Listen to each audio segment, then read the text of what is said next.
Tell me what I need to know tonight. Keep your eyes on the road and both hands on the steering wheel. We will not be held responsible for any accidents. It's the WVON Morning Show with Rufus Williams on the Talk of Chicago, 1690 WVON.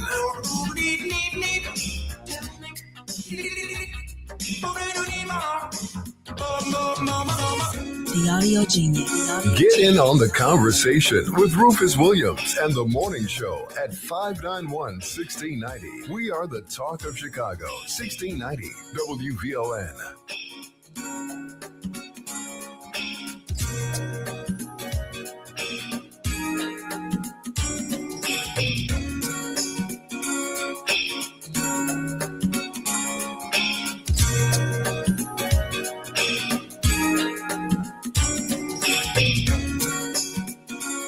Good morning, and welcome to Thursday, the last day of April, the year 2026. It's the Rufus Williams Show. I'm Rufus Williams, and as always, thrilled, delighted. I am just truly excited to be here with you this morning, and thank you so much for waking up with Rufus.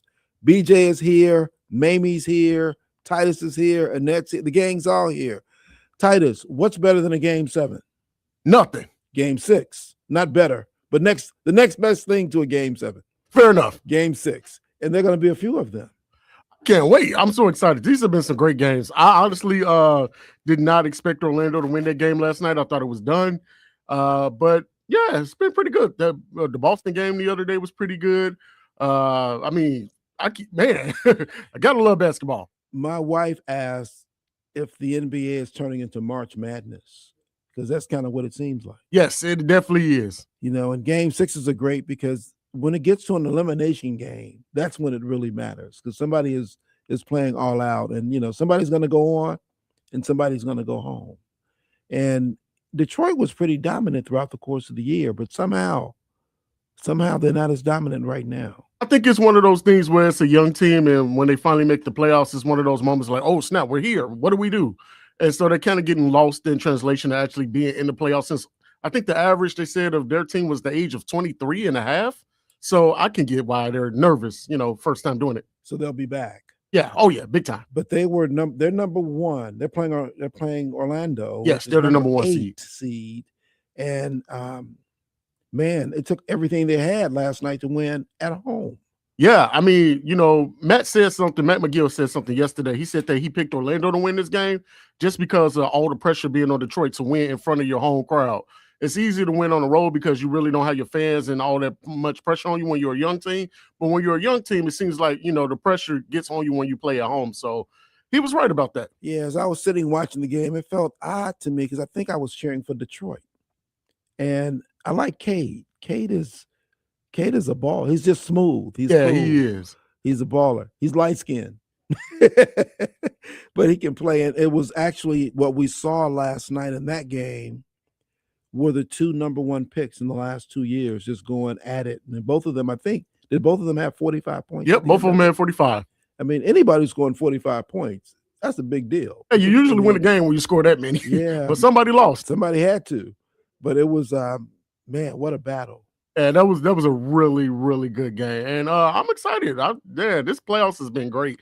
No game has disappointed. It's really been something. And again, now we get to, I think it's 3 of them that are going to Game 6. And so there you are. I did have to go to sleep on the lake. Then the games out west are just too late. Yeah, it is. That's the hard part, honestly. So I think I watched the first quarter. Yeah, same. And then I decided it would be stupid for me to stay up. I watched Sports Center in the morning. Pretty much that's what I did. Yeah, because the reality is the game didn't end until it was over. I mean, it was back and forth in the fourth quarter, and there you were. So, you know, LeBron at 41 years old, he's 41 years old, but these guys are playing. And Austin Reeves coming back after not having played for almost a month. He was solid, man. He was just really good last night. I think that was huge for them because it's taking some of the pressure off LeBron, because the one thing I said when the playoffs started was that he didn't need to be playing so hard in the first round, especially if they got to play. More than likely, if they win the series, they got to play the defending champs, the OKC Thunder. So if they got to play them in the second round, they're going to be in for a dogfight. Look, OKC is winning.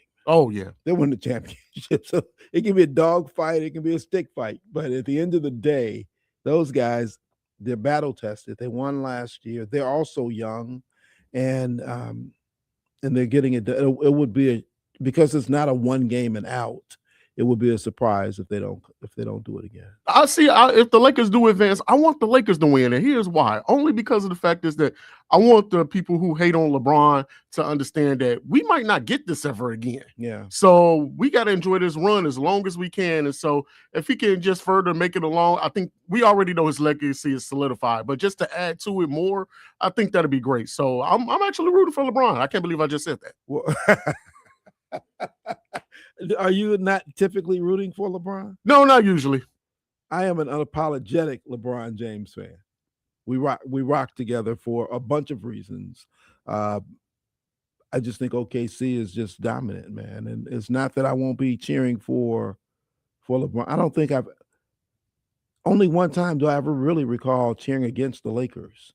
And it was at one time, which is the only other time I recall cheering for Boston. But it was really because all the Chicago guys are playing on Boston. Yeah, that 2018? Yes. Yeah, I figured that. Yes. And we actually, I think I shared this. We went out, several of us went out to that final game and turned some guy's car into an Uber that night because we needed to get back to the hotel. But that was the only time I can recall cheering against the Lakers, just because I was cheering for the guys on Chicago that happened to be playing for Boston in Game 6 of the championship. See, I was a hater. I was rooting for the Lakers. I wanted Kobe to get another one. Yeah, but then there was also that thing about the greatest of all time between Kobe and Mike, and I'm Michael all the way. So, of course. So there we were with that. But it was fun being there. It was fun being in Boston. It's fun being with anybody who's winning a championship.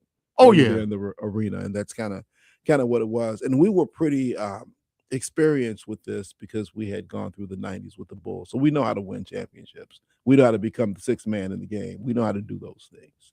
So it'll be interesting and fun. But again, it's killing sleep. Yeah, it really is taking away. I'm trying to do stuff last night because I didn't get a chance. Yesterday was just a long day. We had a lot going on here, and I didn't get a chance to get to any of my emails until about 6:30 or so. Woo! Wow. So, so some things I just said I can't think about these things until tomorrow, which I actually done the day before too, for the same kind of reason. So it's been happy to get to Thursday. It's been a long week. So you definitely been putting in Titus hours. Well, this is a good Thursday. Today is the actual International Jazz Day. This is it. And actually, when I was going through my emails last night, I saw that I got an invitation to this reception for International Jazz Day, which I talked to a buddy of mine who was there and told me everybody was there, because I was trying to get the Herbie Hancock to come on. I did finally reach his people, but he wasn't available this morning. So doesn't mean he's not coming on. It just means he's not coming on today. But he was there last night. I probably could have interviewed him right then.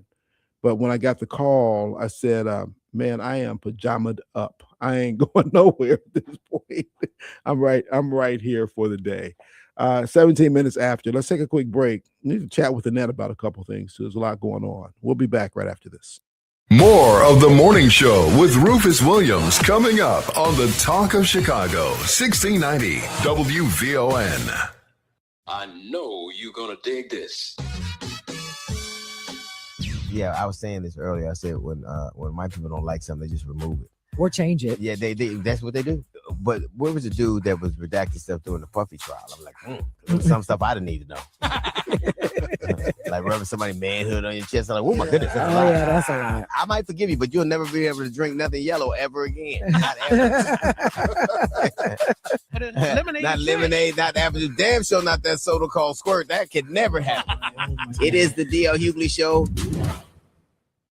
I've tried everything to stand out at work. Donuts, a company coffee blend, even dressed as the company mascot for Halloween. There's an easier way, a ComEd facility assessment. Their engineer gave my company free insights and actions that saved us $732,000 on energy. Easy, right? Learn how ComEd can help you save at ComEd.com/facility assessment.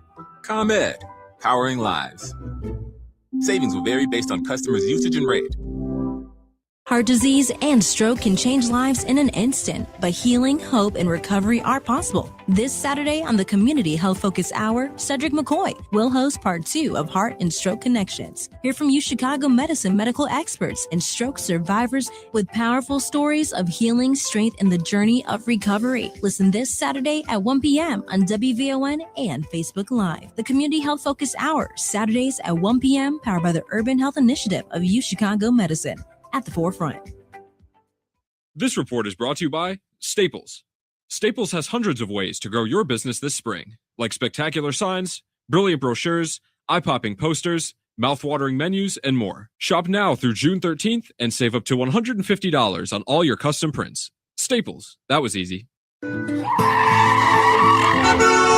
WVON traffic and weather now. The inbound Ryan off to a 27-minute start from 95th Street into downtown. Now getting to the Ryan along the Bishop 4, we're looking at 17 minutes there from I-80-94, DuSable Lakeshore Drive. Tuskegee Airmen Memorial, a 19-minute trip in from I-80. DuSable Lakeshore Drive, things are pretty quiet there for now.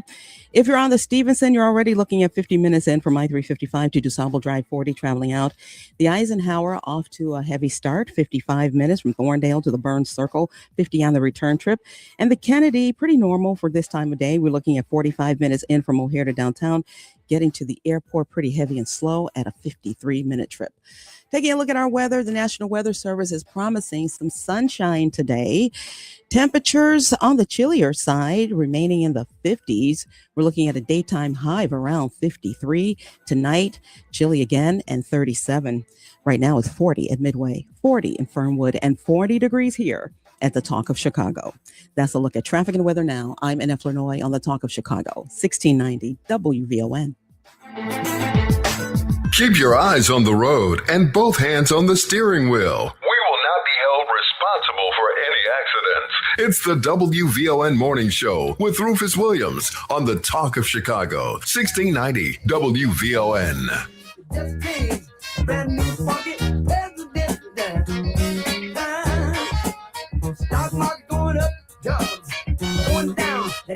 Welcome back. So, Annette, there's so much going on, and I've got two professors from Northwestern coming on this morning to talk about one, this thing that they're trying to do with the licenses with ABC and others because of Jimmy Kimmel, and this whole thing around voting is really troubling. So I've got a professor coming on to talk about that as well. But I'm still challenged by what has now turned to be a discussion of the Safety Act, because somehow they say this man had had a gun in his body that ended up killing these police. Have you ever been able to make any sense out of that yet? You know, this is a whole complicated just scenario. I mean, this whole situation right now has evolved into like putting the whole entire electronic monitoring system on blast right now. So we have a judge who's kind of under fire right now and being criticized for releasing, you know, just a multiple time felon with a long track record of, you know, some very serious, you know, felonies, to releasing him on bail. And I mean, on electronic monitoring. And one of the defenses from this particular judge, his name is John Like. I think that's how you say his last name. And I thought it was interesting because, you know, in covering these type stories, I rarely see a photo of the judge. But last week, I actually, when this story broke, and a few days later, I actually saw a picture of him and he's black. So I was like, they're actually posting this man's picture up. But anyway, he justified his decision by, you know, talking about the whole complicated process of, you know, the old cash bail system. He said that this person, Tally, would have been facing like a minimum of $1 million bail. And so this person was released. So here we are. And then we evolve into this whole situation with the Chicago Police Department. This individual is at a hospital. He is unclothed. He's naked. And the only thing that he has with him is a towel. The Chicago Police Department said that he was checked and scanned multiple times. And then as soon as, you know, things settled down, he pulled a weapon from underneath a blanket that he had and, shot 2 police officers, killing 1. And luckily, we are hearing now that the second officer is showing progress. He's still in very critical condition, but he is showing some progress. But here we are. So now when the police department is asked, well, how is a naked man who's been scanned and searched multiple times, several police officers in a hospital setting with nothing but now a blanket, where did he conceal a weapon? I mean, we've handled guns. We've seen guns. Guns are just one of those, objects that you just can't put somewhere. You can't hide it. There's nowhere under a naked part of your body that you can hide something like that. Or maybe there is. I don't know. But that's the debate here. So we've got a lot of elements to a very complex, complicated situation that comes out of the fact that a person who had a long list of violent crimes was let loose on the streets of Chicago. Yeah, well, they're looking for a scapegoat, and the Judge Like, I know him. He has done and ruled in a number of ways that have been positive and really looking to try and rehabilitate as he can from the bench. But in this case, there's no understandable way that this gun was hidden with this man, except I was simply saying that the myth is true. And so that's got to be what it is. Look, let me take some calls. It's just odd, and it doesn't make any sense. And they're looking for a scapegoat here, but there's no way they should not have searched him and found he has a weapon going in. The only reason, no logical it doesn't make any sense. Explanation as to this. Doesn't make any sense. And so now they're looking for somebody to blame, and here comes the judge. So we'll see. It's just it's troubling on so many levels, and there's a reason for the Safety Act, and there's a reason why it was imposed, and we know who otherwise would be so often locked up. So it's not, and now they're looking to say that it's not that it doesn't work, and that's just not true. It's just not true. Miss Eunice, good morning and welcome to VOA. Hey, Rufus, how are you? I'm doing great. All these games keeping me up also. Rufus, I called and I want to give a word of caution. My son and daughter-in-law was at Costco in Skokie getting gas, and they live far enough. They noticed a guy drive up fast, and there are no more pumps open, so they wondered where he was going. He parked on the side of a woman pumping gas. He got out of his car, kneeled down, and opened her door and took her purse off the seat. They couldn't get the license plate number, but they got to make up a car because it could be a stolen car. And her keys were in the ignition. All of her IDs was in her purse and also a credit card. And I say to the ladies, please don't leave your purse at any time on the seat. It could happen on the east side, west side, north side. And they look for every opportunity to get you, and they prey on anybody that they can. And men, be careful also. And I just wanted to get that out there. And thank you for taking my call. No, thank you, Ms. Eunice. That's good advice. And I think what we take from that is when you get out to pump gas, they now tell you to take your keys out of the car. Take your keys out and lock your car, because people can come in from the other side and take things as Ms. Eunice has just described. That's Ms. Eunice's PSA for this week. Thank you, Ms. Eunice. Brother Hall, good morning. Welcome to VON. What's on your mind this morning, my friend? Yeah, good morning, my good brother Rufus. How you doing, man? Doing good. I'm doing, my sleep score says I should be doing great. I got an 87 yesterday. Oh, okay. Okay, that sounds good. Let me say this right quick before I dive into a senior moment with you, brother. First of all, who is that WVON news reporter you just got through talking with? That is the wonderful Annette Fornoy. Oh, I figured it was a veteran of WVON who have history. Good morning to you, Annette, and to the team there, Rufus. See, Annette brought out what we needed to hear. That's why it's imperative that we up our game in the news piece, even if we got to televise it ourselves. We need to do that because we can't believe everything they show us. See, she just got through talking about, she looked it up, and Brother Light was a brother. I noticed that all the wolves come out to attack this brother, including the head of the FOP or whatever he's called. I forget his name, the president of the union, right? What's her name? The girl that allegedly is going to run for mayor, Suzanne Mendoza, the governor. You know, I just watch this act, the way they play on black folk. You know, it's sad, man. It's sad that everything that happens, find a way to paint these black folks as monkeys, as, you know, it's just no good. And I'm not saying that all white folks do that, but it's a great number of them that do it. And that's why when you take this to a national level, that's why Trump gets away with what he can get away with.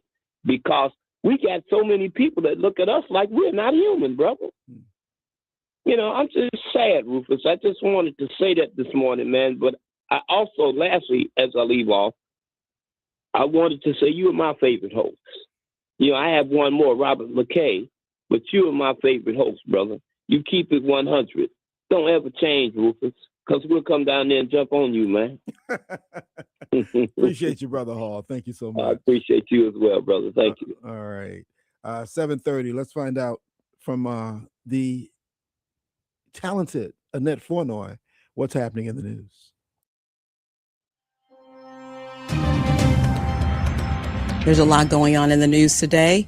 We're seeing a few clouds this morning, but turning sunny. The National Weather Service says sunshine is in your forecast. Good morning. I'm Annette Flournoy, and here's what's happening.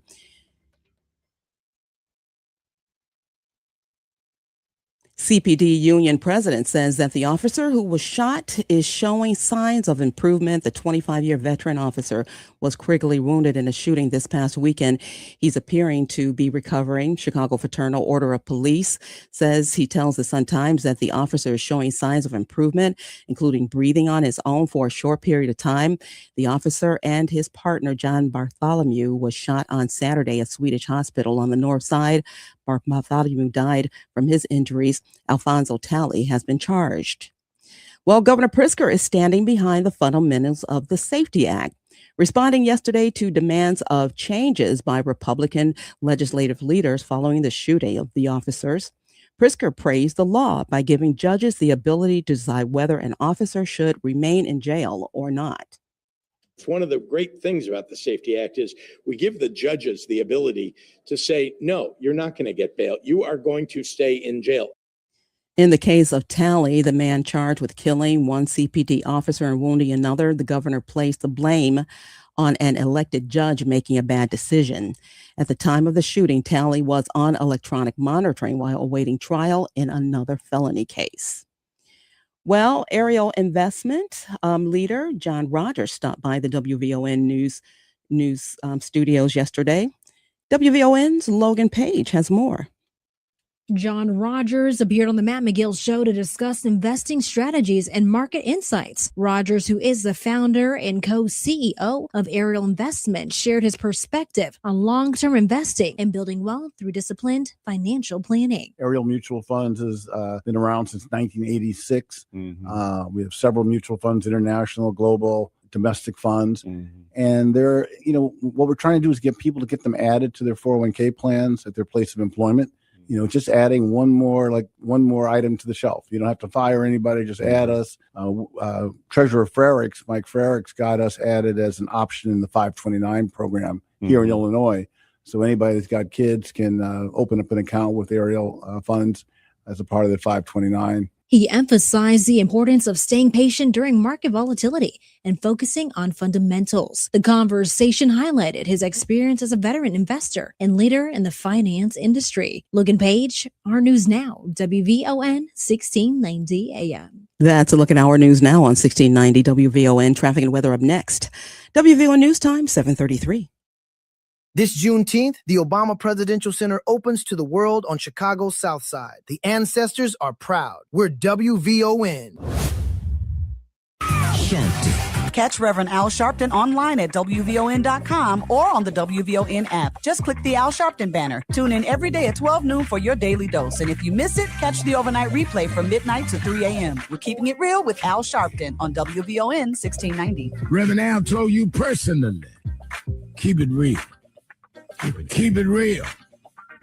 Keep it real.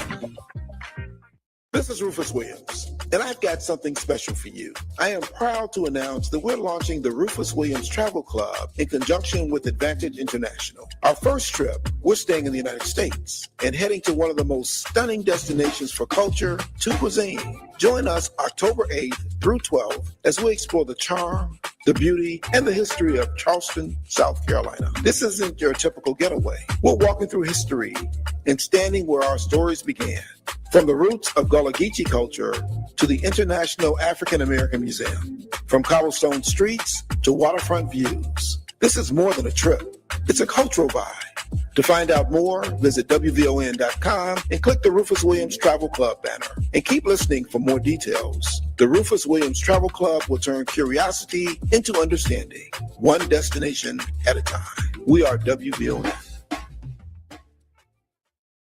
Attention shoppers, after 65 years, Sid's Clothing and Hats is hanging up their hats, and you're invited to the retirement sale of a lifetime. Now through May 30th, everything in the store is on massive discount. That's every hat, every cap, and every accessory. It's our biggest sale ever, with prices you have to see to believe. Visit Sid's today at 609 West Roosevelt Road. While hats last and stock is moving fast, you'll find styles you love at prices you'll adore. Hurry in, retirement sale ends May 30th. Sid's Clothing and Hats, where style meets savings. One last time.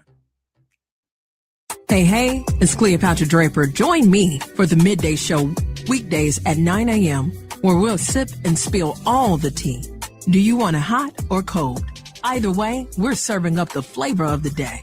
Weekdays at 9 a.m. right here on the station, giving you what's now and what's next. 1690 WVON. This report is brought to you by Dell Technologies. Dell PCs with Intel inside are built for the moments that matter, like when you're finishing a big project and you can't be interrupted by an update. With long-lasting battery life and built-in intelligence, you can stay focused on what matters most. Built for you. Learn more at Dell.com/Dell PCs. WVON traffic and weather now. Here we go. The inbound side of the Ryan just bumped up to 31 minutes from 95th Street into downtown. Now, to get to the Ryan along the Bishop Ford, you are looking at about 17 minutes from I-80-94. Slow approaching 103rd Street and stop and go all the way in. Tuskegee Airmen Memorial, 19-minute trip in from I-80. Things are still pretty quiet for now along DuSable Lakeshore Drive. The Stevenson just bumped up to 57 minutes from I-355 to DuSable Drive. Outbound, a 40-minute trip. Do factor in an accident. It's off to the right shoulder at Cicero. If you're on the Eisenhower, you're now looking at an hour. From Thorndale to the Burns Circle, that outbound trip, give yourself 50 minutes. And the Kennedy, a 45-minute trip in from O'Hare to downtown. Getting to the airport, a slow-moving 57 minutes. Taking a look at our weather, turning sunny today. The National Weather Service says temperatures are going to top out in the low 50s, around 52, 53. Tonight, drop back down to 37. We're up to 42 at Midway. It's 42 in Woodlawn and 42 degrees here at the Talk of Chicago. That's a look at traffic and weather now. I'm Annette Flournoy on the Talk of Chicago, 1690 WVON. If you're not out of the bed yet, then what are you waiting for? It's the WVON Morning Show with Rufus Williams on 1690 WVON.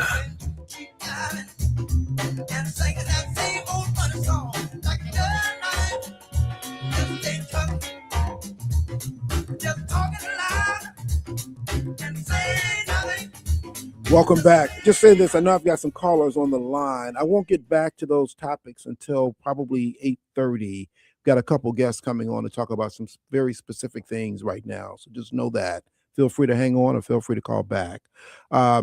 There's been a lot going on coming from this government, coming from these courts that seems in many ways just to challenge everything.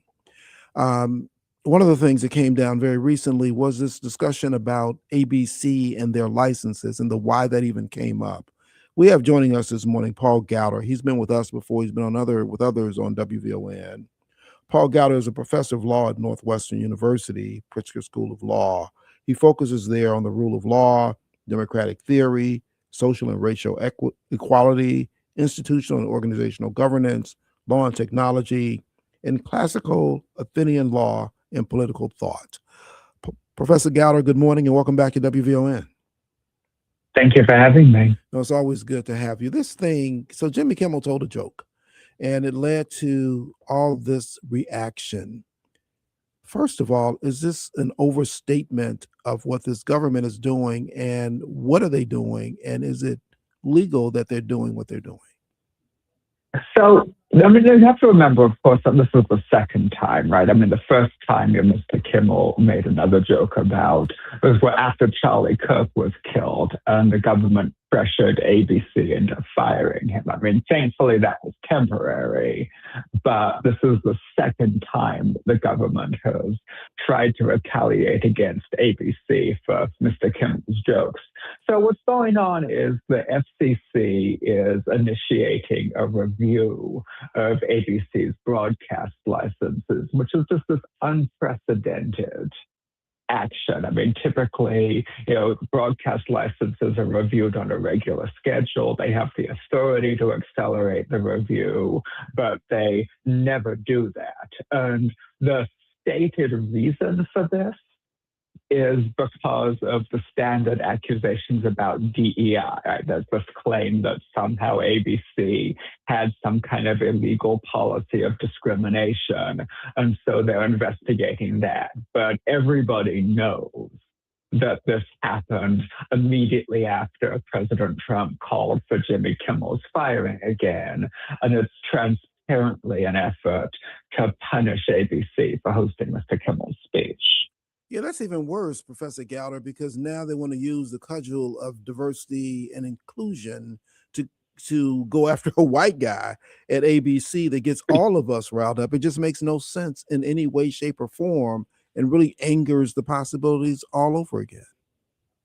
This is typical of the Trump administration, right? This is the same playbook that they've run against universities, that they've run against law firms, essentially accusing any entity that they want to bully of violating anti-discrimination laws by having some kind of diversity program. And then even if the claim is meritless, as I'm certain it is in this case, tying that entity up in massive, expensive litigation with the federal government as a method of leverage. It's quite clear that Brendan Carr wants to use the government's capacity to inflict huge costs on ABC in fighting threats to its licenses as a way to coerce it into censoring Jimmy Kimmel. Is there something, should we expect a different level of independence from the FCC? Do they follow? I mean, Brendan Carr was one of the architects of Project 2025. And this tends to follow directly into what it was that they were doing, effectively saying anyone who says anything that is different than what this administration thinks they should say or do comes under fire from this authority. Should we think that they should be more independent? Well, they absolutely should be, but that's not going to happen. Unfortunately, the Supreme Court has been moving in the direction of subjecting executive branch agencies like the FCC more and more and more to the direct control of the president under what's called the unitary executive theory. The good news is that the one thing that the Supreme Court has generally taken a relatively sensible view of as the First Amendment. And so even though the FCC is unlikely to be any more independent than it currently is right now, which is barely at all, anytime in the near future, the courts are not going to tolerate the transparent, political, viewpoint-based attack on a broadcaster's license. But in the meantime, what happens? Because I think what tends to happen is I, sitting here as a talk show host, am considerate of the tone or the comments or the names that I use, even in having this discussion, because we don't want to lose our license. And some will have more resources to go in and do whatever the fighting is against the FCC, and some will not. And the fact that I'm sorry, go on. No. So go ahead. I think that that's really important to recognize. And, in First Amendment law, we have a phrase for that, right? I mean, the courts say that this is what's called a chilling effect, that even if the government can't ultimately get away with punishing somebody from their speech. We've recognized for decades that because putting people into these processes is so costly and so threatening that it does lead people to self-censor. And we do recognize that that's a reason to say that there need to be restrictions even on the government's ability to demand that people show up and, hold themselves accountable for their speech.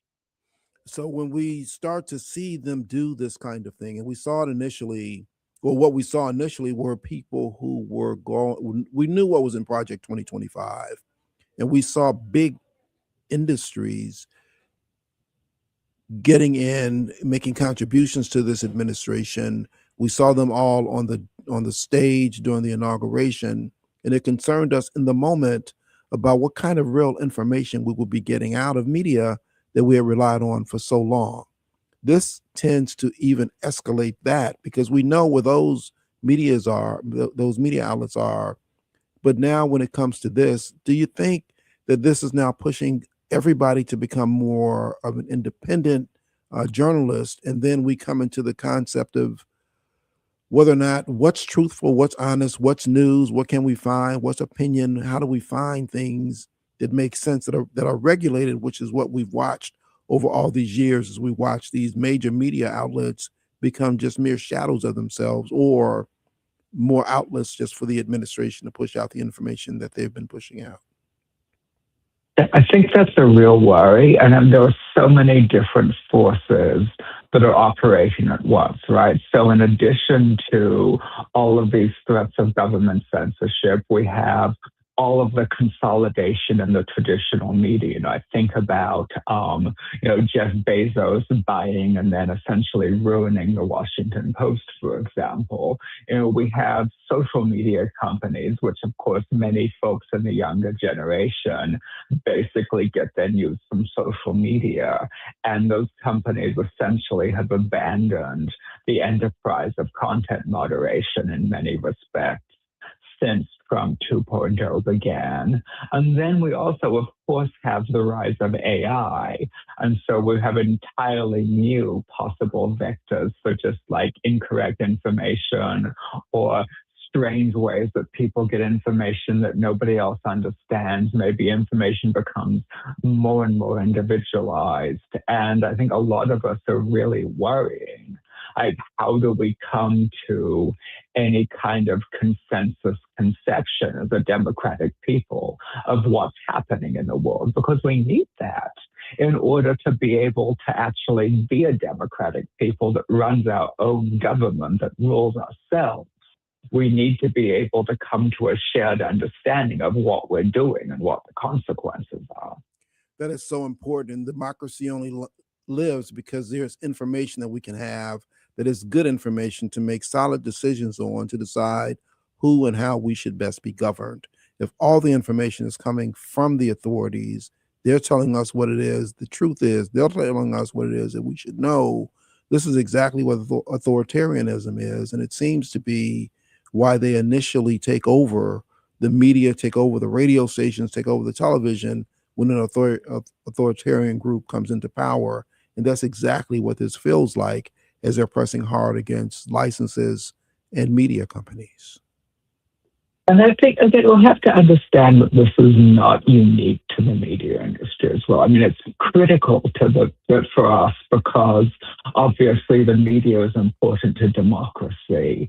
But, one of the things I think about, speaking of regulatory agencies, the head of the FTC when Joe Biden was president, Lena Khan, was a part of a group of activists and scholars that really thought that the point of antitrust law was not just to make consumers better off, but to protect the political democracy of our country. And I think that she was right. One of the problems that we have with consolidation of any industry is not only does that concentrate power in the people who own that industry, people like Jeff Bezos and Mark Zuckerberg, but it also concentrates vulnerability because once you've got centralized corporate actors that the government can like get at.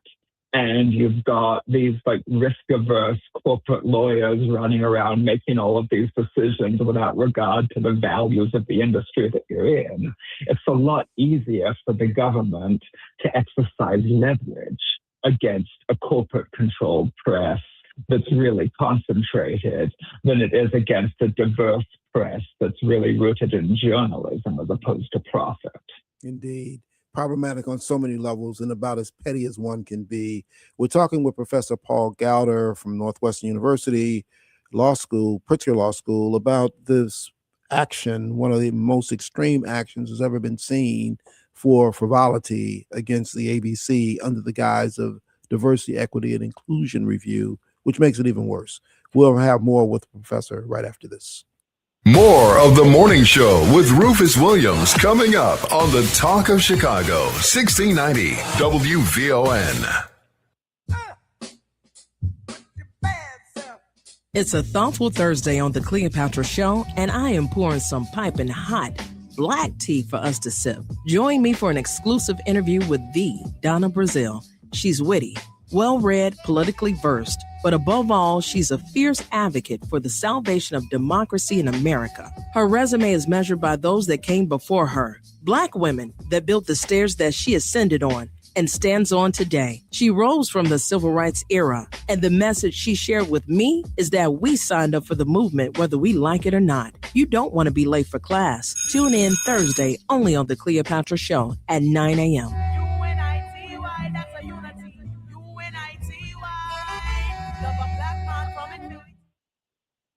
Hi, I'm Lori Smith, host of Meeting the Moment. WVON, in partnership with the Chicago Community Trust, developed Meeting the Moment to amplify the voices of nonprofits across Chicagoland, giving them the communication tools they need to expand their reach and turn awareness into action. Right now, our communities are facing real challenges, from economic uncertainty to public safety to access and equity. But in the middle of it all, there are organizations doing the work quietly, faithfully, powerfully. With Meeting the Moment, we'll have honest conversations about the issues shaping our region and, more importantly, the solutions happening on the ground. And each week, we'll feature a Chicagoland nonprofit making a difference. You'll hear their story and find out how you can support their work. Because Meeting the Moment is about more than just awareness. It's about impact. Join the Meeting the Moment movement, a program designed for the doers. For more information, visit WVON.com/Meeting the Moment. Listen every Saturday at 12 noon, right here on WVON 1690, the Talk of Chicago. Let's meet the moment together. Powered by the Chicago Community Trust. Illinois politicians did it again. They secretly tucked bad policy into the budget. Now, guess who pays the price? Servers, drivers, stylists, workers who depend on tips. Unless Springfield fixes this mistake, your credit and debit cards may not work to pay sales tax or tips starting July 1st. Tell Springfield, stop the credit card chaos law. Learn more at guardyourcard.com/Illinois. Paid for by the Electronic Payments Coalition. Are you drowning in IRS tax debt? Angela was. She called Civic Tax Relief and saved over $80,000. Felicia was having health problems, got behind on her taxes, interest and penalties were adding up. She called Civic Tax Relief and saved over $15,000. Civic Tax Relief is a professional tax negotiation firm that can protect you from the IRS. If you're getting collection letters, call Civic Tax Relief for a free consultation. They will go to work helping you discover all the relief programs you may qualify for free. James owed the IRS $37,000. Civic Tax Relief represented him against the IRS, and by the time everything was completed, he did not owe the IRS anything. If you are in trouble with the IRS, call Civic Tax Relief for your free consultation now. 800-200-2257. 800-200-2257. Get a free consultation and real tax relief. Call 800-200-2257. 800-200-2257. Hello, Chicagoland. This is your main man, Tio, Mr. Ceasefire Hardiman. I'm inviting all of my friends, associates, and colleagues to tune in to WVON, the Talk of Chicago, 1690 AM for the Tio, Mr. Ceasefire Hardiman Show. This show will cover all the hottest topics, including politics, reducing gun violence, and so much more, right here every Sunday morning from 6 a.m. to 7 a.m. on the Talk of Chicago, 1690 AM, WVON. Thank you. This report is brought to you by Mattress Firm. Ready to upgrade to the perfect sleep setup? Let Mattress Firm's sleep experts guide you to the perfect bed at the Memorial Day sale. Top brands, ideal comfort, score unbelievable deals on both. Mattress Firm, they make sleep easy. WVON traffic and weather now. Leaving early might not help. The inbound Ryan right now jam-packed. You're looking at a 39-minute trip from 95th Street into downtown. Getting to the Rhine along the Bishop 4 bumped up to 18 minutes in from I-80-94. Tuskegee Airmen Memorial now 20 minutes in from I-80. Pretty packed right around 99th Street. If you're on DuSable Lakeshore Drive, still so far so good. If you're on the Stevenson, though, still that 57-minute trip from I-355 to DuSable Drive outbound, you're looking at a 40-minute trip with that accident on the right shoulder at Cicero still in play. The Eisenhower just bumped up to an hour 5 from Thorndale to the Burns Circle. Give yourself 50-minute traveling out. And the Kennedy, now a 51-minute trip from O'Hare to downtown. Getting to the airport, a slow-moving hour. Taking a look at our weather, expected to turn sunny today. Temperatures are expected to remain in the low 50s. We're at 42 at O'Hare. It's 42 in Auburn Gresham and 42 degrees here at the Talk of Chicago. That's a look at traffic and weather now. I'm Annette Flournoy on the Talk of Chicago, 1690 WVON. Keep your eyes on the road and both hands on the steering wheel. We will not be held responsible for any accidents. It's the WVON Morning Show with Rufus Williams on the Talk of Chicago, 1690 WVON. When you teach the children, teach them the very best you can. World won't get no better.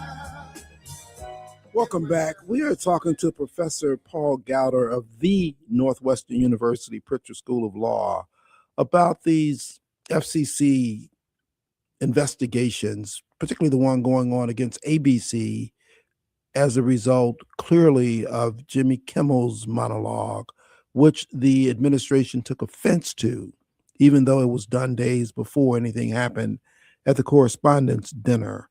This is not the first time in which they've gone against Jimmy Kimmel and ABC, and it truly is challenging all of us who are on any kind of media because of what seems to be the use of the FCC and the commissioner there, Brendan Carr, as kind of the pit bull against the media for this administration. Professor Gowder, is there anything that can be done on the front end to try and work against this chilling effect that tends to work truly against the First Amendment here as we try to do the work that gets out good information to people? I think there's a few things. So first, companies, if they want to defend themselves, they have a lot of ability to do so. And this is, I think, in two respects. One is, of course, ultimately this litigation is going to result in a win for ABC. And one of the things that we've seen across industries, again, I think about the universities and about the law firms as examples, is that entities that are targeted by these kinds of retaliatory actions have made very different choices. Some of them have rushed to enter into quick settlements with the government and basically given away a lot of their First Amendment rights in the process.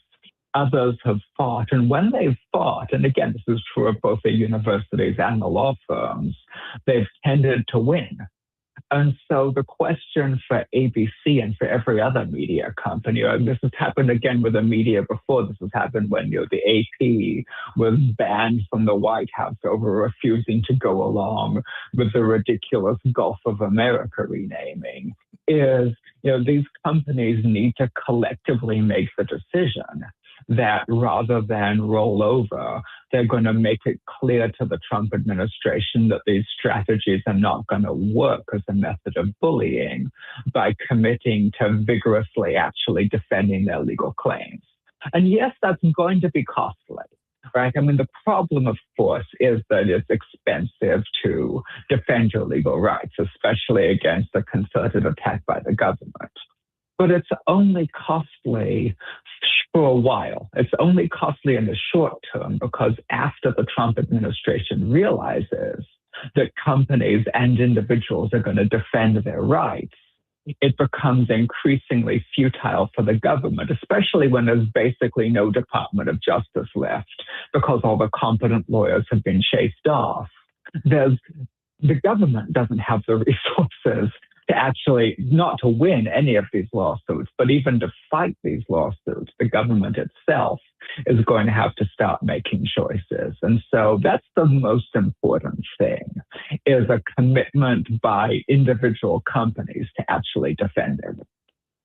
Yeah, Professor Gallo, I'm going to need you to stay tuned, because undoubtedly I'm either going to do something or say something, or someone will, that's going to be seen in the wrong way, and we're going to need some legal help. But this whole issue just becomes one, and it's interesting that we think about Jeff Bezos and the Washington Post, because it's right on the front page of the Washington Post that we always look, where it said "Democracy dies in darkness" as their tagline, and they're helping to create this shadow over democracy from a place that we would not ever have expected it to come. Yeah, the story of the Washington Post is particularly tragic. I mean, they were the newspaper that every other newspaper aspired to be, certainly since Watergate. And to see how quickly an institution that, really understood itself and was understood by all of the rest of us as the main check on abuses of power by our political leaders just become completely co-opted. I mean, it's going to be one of the great tragedies of our age, historically speaking. Unfortunately. Thank you so much, Professor Gallo, for joining us again today. I'm sure we'll talk again sooner than we would hope to, because they keep doing things. It's always a pleasure to be here, but as usual, one of these days I want to be on here to talk about something happy. Yeah, we may have to create it. Thank you again. We always appreciate your time. Thank you. Bye-bye. Right. Let's find out from Annette what's going on in the headlines and what's in Black Information News. When we come back, let's learn some more together. We got another law professor from Northwestern joining us, Dr. Chaka Okafor, to talk about voting rights. We'll be back right after this.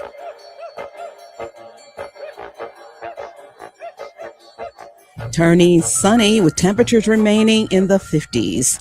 On this Thursday, April 30th, 2026. I'm Annette Flournoy, in the headlines. Governor J.B. Pritzker announced plans for an IBM Innovation Hub going up on the city's south side, creating 750 new full-time careers for young, talented individuals interested in the fields of quantum technology and AI. Pritzker is also today throwing shade at a Cook County judge for allowing Alfonso Calais to be put on electronic monitoring rather than put in jail. And the Bears are talking stadium talk today. We'll have more on that story coming up later. National news from the Black Information Network is next on Chicago's original social media platform, 1690 AM WVON Berwyn, Chicago. It's 8:02. Here's BIN News Now. Chicago Mayor Brandon Johnson is reacting after a deadly shooting involving 2 police officers at a city hospital on the north side. What I'm going to do is focus on the things that I can control. Now, of course, we should always advocate for state law to ensure that we're maximizing safety. 1 officer was killed and another critically hurt. All 4 Black Republicans currently serving in the U.S. House are leaving Congress this year. Representatives Wesley Hunt, John James, Byron Donalds, and Burgess Owens are each exiting for runs for higher office or after redistricting, meaning Republicans could have no Black members in the next House. And a London judge has rejected copyright claims from the heirs of 2 of Jimi Hendrix's former bandmates, ruling they gave up rights to future royalties in a 1966 contract. The decision preserves control with the Hendrix estate. Get BIN News Now on demand 24/7 on the iHeartRadio app. Here's Esther Dillard. Black Alabama Congresswoman Terry Sewell reacts to the SCOTUS decision striking down parts of the Voting Rights Act and says what it means for her state. Black Democrat and Mississippi Congressman Benny Thompson says free speech is under attack and the post office may run out of cash within a year if Congress doesn't act. But first, here's BIN News Now. Thanks, Bree. It's Thursday, April 30th. I'm Esther Dillard. A U.S. Supreme Court ruling striking down parts of the Voting Rights Act could have widespread voting implications before the midterms. The High Court voided Louisiana's map that included a second majority Black congressional district. The case was centered around how much race can be considered when lawmakers redraw districts. Some Republican leaders are now calling for new maps in several states to be drawn up immediately following the ruling. Black Democrat and Alabama Congresswoman Terry Sewell told CNN it put many black voting districts like hers in danger of being erased. It was only because of the Voting Rights Act that we actually got black representation. And the fact that they can now enact racially discriminatory maps in the name of partisan politics means that this is going to become a rampant exercise, a race to the bottom, if you will, for Republicans and Democrats. I personally think that we as Democrats can't sit back. We have to fight back. By that, she means Democratic-led states will also need to redraw their maps as well. Meanwhile, Black Democrat and Mississippi Congressman Benny Thompson is speaking out on CNN, warning that the Trump administration is weaponizing the government against critics like Jimmy Kimmel and James Comey. It appears that the government is being weaponized against people who say things that the current administration doesn't like. The company that owns ABC and the network is being criticized by the Trump administration because of a joke Kimmel made a few days before Saturday's shooting incident. Kimmel said Trump's wife Melania had the glow of an expectant widow. Now the FCC says ABC must file for an early renewal of their TV station licenses. This is also after former FBI Director James Comey posted a photo last year of seashells on a beach arranged to form the numbers 8647. President Trump says Comey used 86 as a term that gangsters use as a message to kill him. Finally, the United States Postal Service is being quietly bled out, and Congress is watching in silence. That's the warning from National Urban League President Mark Morial, writing in the New Pittsburgh Courier, powered by Real Times Media. Postmaster General David Steiner told lawmakers the agency will run out of cash within a year, and USPS has already suspended pension contributions, pausing $200 million every 2 weeks just to keep the mail running. I'm Esther Dillard on your home for Black News First, the Black Information Network. This report is brought to you by Staples. Staples has hundreds of ways to grow your business this spring, like spectacular signs, brilliant brochures, eye-popping posters, mouth-watering menus, and more. Shop now through June 13th and save up to $150 on all your custom prints. Staples. That was easy. April is STI Awareness Month, and the Chicago Department of Public Health reminds us that sexual health is a vital part of your total health and well-being. If you're sexually active, getting tested regularly is one of the best things you can do for yourself and your partner's health. It's quick, easy, and completely confidential. The Chicago Department of Public Health sexual health clinics in Austin, Roseland, and Lakeview offer free testing and treatment, as well as free condoms and over-the-counter pregnancy tests. To learn more, go to chicago.gov/sexual health. Drummer-composer Mike Reed and a powerhouse ensemble of fellow Chicago improvisers explore the legacy of Chicago avant-garde jazz bassist Fred Hopkins on Friday, May 1st at Symphony Center. Before the concert, gather with members of the Chicago Symphony Orchestra African American Network in Granger Ballroom to celebrate Chicago's jazz scene. More at cso.org/AAN. That's cso.org/AAN.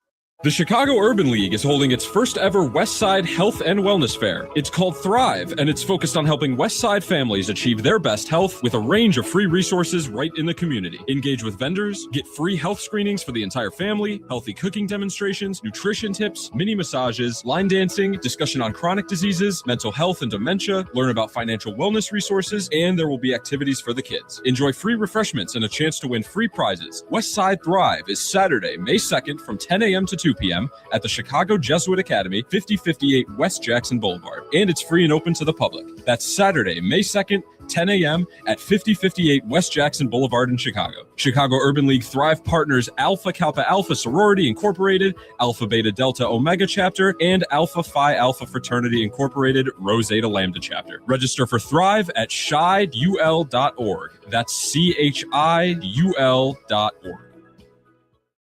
This is your host and life coach, Linnell Harris, and I want you to join me every Sunday morning from 7 a.m. to 9 a.m. for Inspirational Perspective. On Inspirational Perspective, we talk life vision, life purpose, and the show is all about helping you live the best life possible. So join me as we look at supporting you in living the life you intend to live and making your life's vision a reality. Every Sunday morning at 7 a.m. on the Talk of Chicago, 1690 a.m. WVON.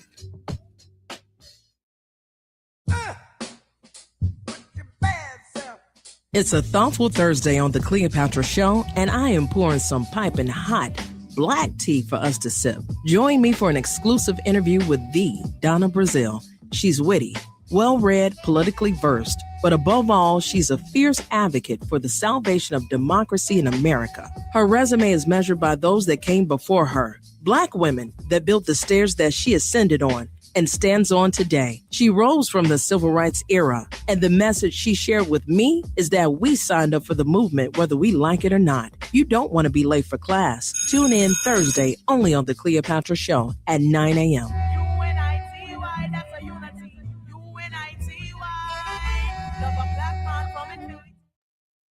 This report is sponsored by Allstate. Wish you could save on home insurance? With Allstate, you could easily save and get quality protection. Yep, it's a win-win. So what are you waiting for? Check Allstate first for a quote today. You're in good hands with Allstate.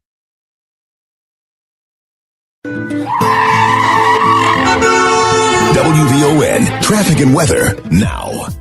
Things are picked up along the Bishop Ford. You're looking at a 20-minute trip in from I-80-94 to the Ryan. Pretty heavy from 103rd to the Ryan. Tuskegee Airmen Memorial, 20 minutes in from I-80. Once arriving at the Ryan, you're looking at almost 40 minutes from 95th Street to downtown. Right on cue, things are picking up along DuSable Lakeshore Drive. That northbound trip from 67th Street to Jackson, now 17 minutes. Hollywood to Monroe, an 18-minute trip. The Stevenson, pretty much an hour. Fry 355 to DuSable Drive, outbound, still just about 40. You're still looking at that hour 5 along the Eisenhower from Thorndale to the Burns Circle, outbound, a 50-minute trip. And if you're on the Kennedy, now 55 minutes in from O'Hare to downtown. On the outbound side, I hope you're not taking a taxi to the airport. You're looking at an hour. Taking a look at our weather, turning sunny today. Temperatures are expected to remain in the low 50s, though. Tonight, dipping down to around 37. We're up to 42 at Midway, now 43 in Morgan Park, and 43 degrees here at the Talk of Chicago. That's a look at traffic and weather now. I'm Annette Flournoy on the Talk of Chicago, 1690 WVON. WVON. Happy birthday, WVON. You're 63 years young and an icon of American radio. Get ready for the return of the largest blues festival in the world. The Chicago Blues Festival is heading to Millennium Park June 4th through the 7th, and WVON will be there. Will you? Hey, hey, the blues is all right. Hey, hey, the blues is all right. Live from the Xfinity Studios, it's the station that America listens to. WVON, Berwyn, Chicago. It's Rufus Williams on Chicago's essential storyteller, WVON. You wonder how we do it. It's just one simple rule. I'm just cool. Honey, baby, can't you see? Girl, I'm so cool. Ain't nobody bad like me. Hey.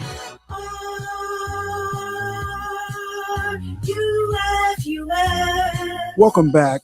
It's regarded as the legislative crown jewel of the civil rights era. The Voting Rights Act was enacted as a comprehensive tool meant to undo the political hold of Jim Crow policies in the South and related discriminatory structures nationwide.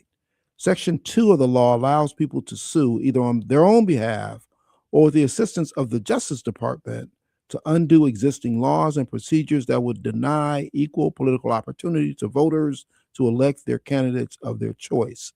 However, what we just heard come down from the Supreme Court, as this has been pushed against for some time, these protections have been eroded.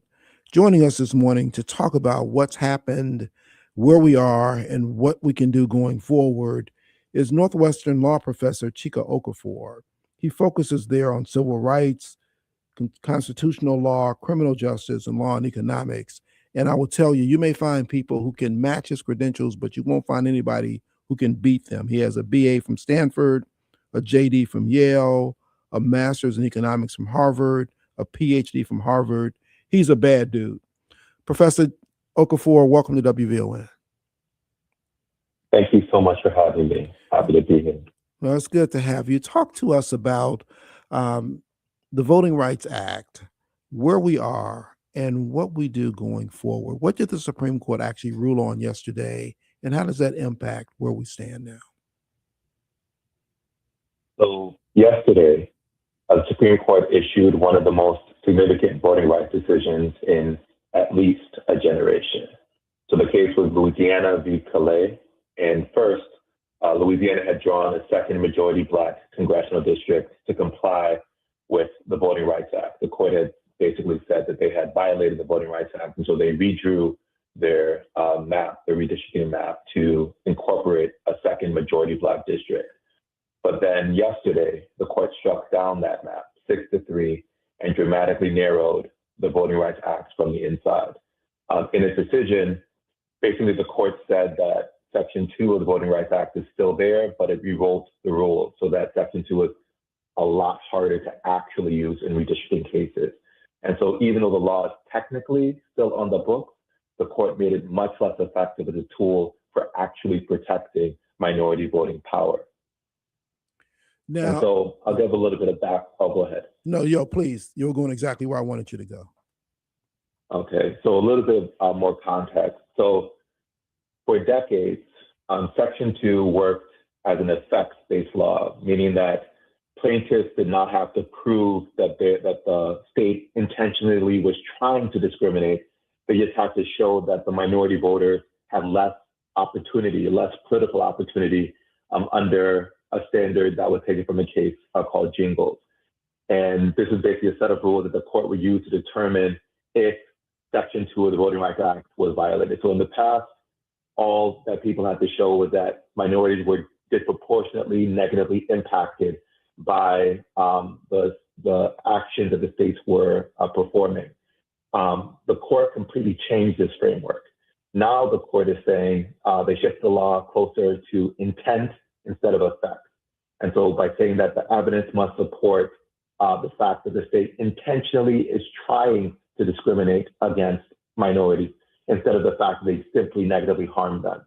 And so we all know that it is a lot harder to prove what someone actually intended. And so by the court shifting the standard from simply showing that minorities were harmed to showing that the state tried to harm minorities, it makes it a lot harder to prove that there's actually a violation. And so this is one element of what the decision did. And there are other things that also show how it potentially got worse. So one of the things that's also in the opinion is that the court says that if a state points to partisanship as its goal, meaning that if they say that the reason why they shifted the maps in a particular district was because of political goals, then plaintiffs somehow have to disentangle race from politics and even provide an alternative map that still satisfies that the state's political goals were realized. So basically, they have to show that that partisanship was not a legitimate reason why they were doing it. But as we all know from living in this country, race and politics are so closely correlated that they overlap in very fundamental ways given the history of this country. And so in practice, what this ruling is doing is that it's giving states much more room to defend maps that weaken minority voting power by saying that they simply are doing it because of political goals. Professor Okafor, we began by thinking maybe they didn't understand why this was initially put in place and what the impact of it has been, because the rulings that they made tend to go so far against it. And given what we had gone through in bringing forth this Voting Rights Act, we think back to Selma, Bloody Sunday. We think back to all those things that happened that said it's really the vote that matters and so much push against it. Why would it seem that a court, the Supreme Court, would not understand the impact of this ruling? Or did they, and they just moved along anyway? Yeah, so one perspective. So there is a perspective that some people in the law, particularly conservative justices, hold, which is that the Constitution is supposed to not use race or incorporate race at all in how, in how state action and how states make any of their policies. And this is a theory of interpreting the Constitution that many on the court currently hold. And so this most recent ruling is very much consistent with this view of the Constitution, which is, some people call colorblind constitutionalism. And so one perspective is that basically this ruling is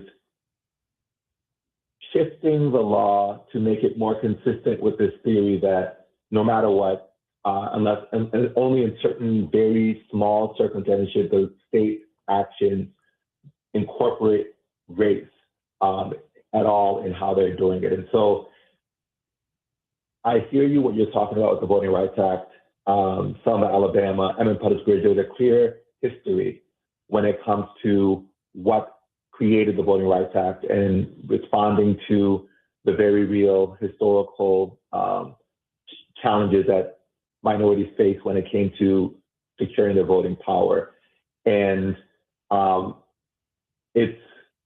think that in the case, in the decision, the court basically pays some lip service to this history, but argues that so much of the landscape has changed that has made this history no longer important, which obviously many of us disagree with. We absolutely have to take a break after that. We're talking with Professor Chaka Okafor, brilliant lawyer, law professor at Northwestern University. We'll be back more with the professor after this. More of the morning show with Rufus Williams coming up on the Talk of Chicago, 1690 WVON. Tuned in to your favorite WVON personalities on Facebook Live? Don't just watch, like it, love it, share it. Every click helps us grow the conversation and keep the community strong. So remember, like it, love it, share it, Chicago. Having healthy kidneys is just as important as having a healthy heart. You need both to live. Too many of us are dying from kidney failure caused by high blood pressure, diabetes, and heart disease. Kidney care matters. So every day, drink more water, avoid smoking, alcohol, and social drugs. Also limit over-the-counter pain medications and take your prescribed medicines on time. This Health and Wellness Black Care message brought to you by the South Suburban Chicago chapter of the Links Incorporated and powered by Vantiv. I know that hiring can be challenging. You sort through tons of resumes and you get too many so-so applicants. You're just waiting for someone to match your role perfectly.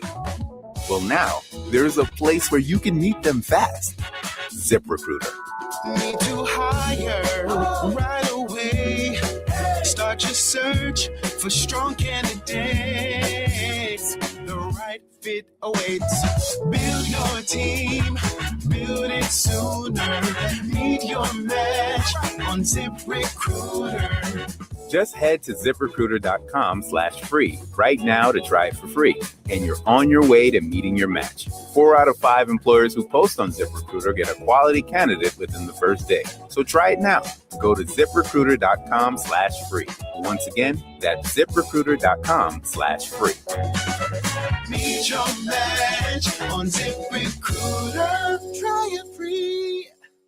Protect your money and build your wealth. Sundays at 3 p.m., host and owners of Top and Top Insurance Agency, Clydell and Betty Top, teach you about protecting your assets, 401ks, annuities, life after retirement, the differences and benefits of life insurance. And they take questions. Their advice can enhance your financial future and your legacy. Call for a free WVON financial consultation, 773-881-8110. Tune in Sundays at 3 p.m. to protect your money and build your wealth. Powered by Top and Top Insurance Agency.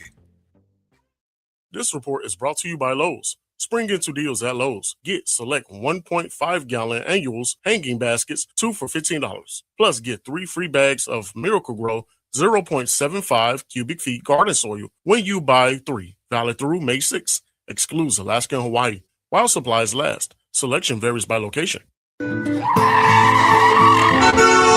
WVON traffic and weather now. Things much busier along DuSable Lakeshore Drive. That northbound trip from 67th Street to Jackson, now 22 minutes. If you're making your way from Hollywood to Monroe, you're looking at a 20-minute trip there. Turning to the Ryan, still heavy and slow at 35 minutes from 95th Street into downtown. The inbound side of the Bishop Ford, you're still looking at 20 minutes from I-80-94 to the Ryan. Tuskegee Airmen Memorial, also a 20-minute trip in from I-80. The Stevenson, now pretty much an hour from I-355 to DuSable Drive. Outbound, still 40 minutes. The Eisenhower, now an hour 3 from Thorndale to the Burns Circle. The outbound trip at 55 minutes. And the Kennedy, also 55 from O'Hare to downtown. You're still looking at an hour making your way to the airport. Taking a look at our weather. Turning sunny today. Temperatures are expected to top out in the low 50s. We're up to 45 in Midway. It's 45 in Avalon Park and 45 degrees here at the Talk of Chicago. That's a look at traffic and weather now. I'm in Illinois on the Talk of Chicago, 1690 WVON. If you're not out of the bed yet, then what are you waiting for? It's the WVON Morning Show with Rufus Williams on 1690 WVON.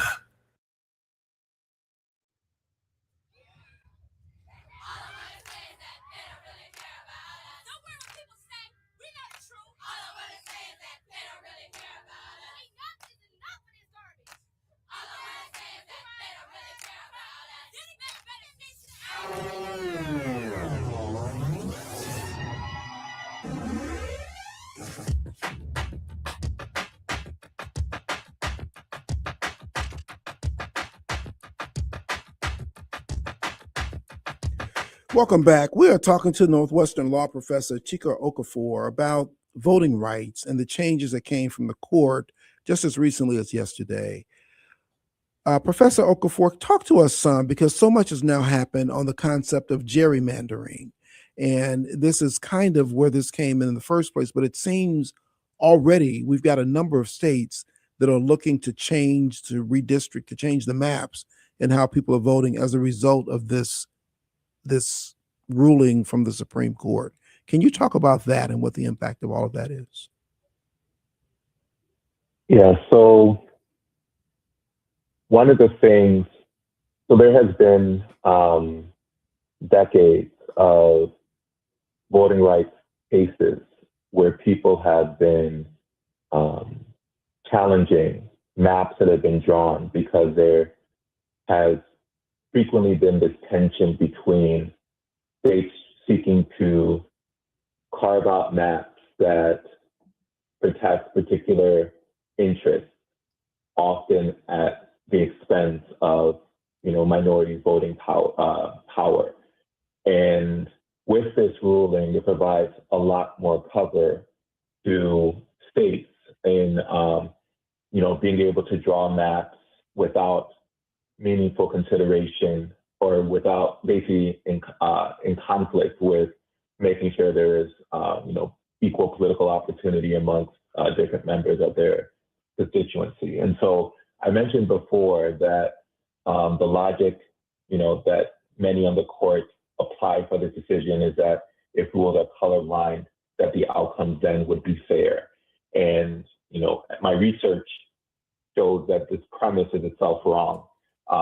From my research, I've studied what's called social network discrimination, and the basic insight is pretty straightforward, that opportunity flows through relationships, who you know, who refers you, who tells you what's possible.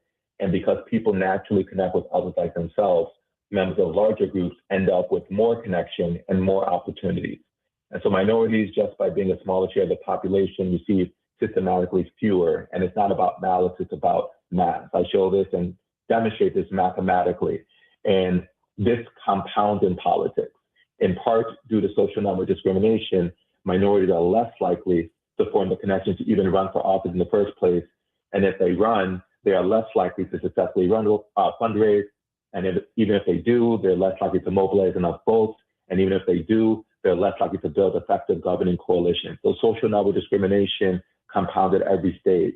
And so when we talk about gerrymandering and these majority minority districts, the type of districts that the court just made so much harder to create, they are one of the most direct tools that we have had to counteract the kind of structural inequalities in politics. And so the court's decision dramatically narrows the tool to help create more equal political opportunity across racial groups. And this is something that, especially as we go into the midterms and as we go into future cycles, I suspect that various states might try to drastically reshape certain districts in ways that further constrain the political opportunity for minority groups. I love the way that you broke down that relational aspect of this, because I hadn't quite heard it put in that way, but it makes perfect sense and helps us understand fully where and how those things go. I've got to take another break for the news. When we come back, I'd love to talk with you about the concept that you brought in the previous segment about the originalists and how they view the Constitution, because it's truly when the Constitution was drafted, Black people weren't really considered as people in that time. And so when they go back to the original framework, they're not considering us at all. And the movement of things on the amendments, as they've done here with the Voting Rights Amendment, pushes it back to that same place that gives no regard for us because we weren't regarded in the origins of the Constitution.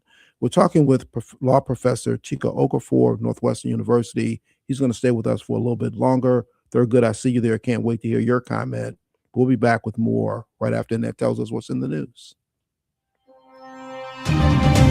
Clouds expected to give way to sunshine as temperatures remain in the 50s. Good morning. I'm Annette Flournoy, and here's what's happening. Illinois Governor J.B. Pritzker is pointing the finger at Cook County Judge John Leike for allowing Alphonso Talley to be on electronic monitoring and not behind bars when 2 Chicago police officers were shot last week, one fatally. A judge can make this decision. A judge should have made the decision to keep that person in jail. This case has now put the issues over electronic monitoring, cash bail, and gun sales in the spotlight. It's one of the great things about the Safety Act is we give the judges the ability to say, no, you're not going to get bail. You are going to stay in jail. Talley is accused of shooting Chicago police officer John Bartholomew and critically wounding another officer last Saturday at a Swedish hospital on the north side. The 26-year-old is convicted felon with a violent history and was placed on electronic monitoring. Now, back in December, he was allowed to wear the ankle monitor for 7 to 15 hours so he could take some college classes. Talley is expected back in court today. Meanwhile, CPD union president says the wounded officer is showing signs of improvement. The 25-year veteran officer who was critically wounded appears to be recovering. Chicago Fraternal Order of Police President John Cantizara told the Chicago Sun-Times that the officer is breathing on his own for short periods of time. Well, John Rogers of Ariel Investment dropped by the WVON studio yesterday. WVON's Logan Page has more. John Rogers appeared on the Matt McGill Show to discuss investing strategies and market insights. Rogers, who is the founder and co-CEO of Ariel Investment, shared his perspective on long-term investing and building wealth through disciplined financial planning. Ariel Mutual Funds has been around since 1986. We have several mutual funds, international, global, domestic funds. And they're, what we're trying to do is get people to get them added to their 401k plans at their place of employment. Just adding one more item to the shelf. You don't have to fire anybody, just add us. Treasurer Frericks, Mike Frericks, got us added as an option in the 529 program here in Illinois. So anybody that's got kids can open up an account with Ariel funds as a part of the 529. He emphasized the importance of staying patient during market volatility and focusing on fundamentals. The conversation highlighted his experience as a veteran investor and leader in the finance industry. Logan Page, Our News Now, WVON 1690 AM. Several people were shocked when they spotted a cow wandering around. Where that cow apparently is safe after it was spotted roaming the University of Illinois campus. University officials say the cow got loose while being unloaded from a trailer at the College of Veterinary Medicine's large animal clinic. Video of the farm animal, of course, started to circulate. The cow was eventually recovered and is now under veterinarian care.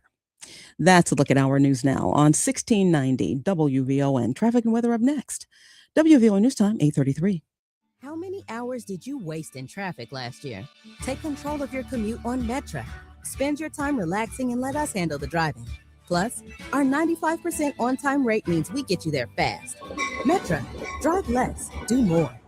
April is STI Awareness Month, and the Chicago Department of Public Health reminds us that sexual health is a vital part of your total health and well-being. If you're sexually active, getting tested regularly is one of the best things you can do for yourself and your partner's health. It's quick, easy, and completely confidential. The Chicago Department of Public Health sexual health clinics in Austin, Roseland, and Lakeview offer free testing and treatment, as well as free condoms and over-the-counter pregnancy tests. To learn more, go to chicago.gov/sexual health.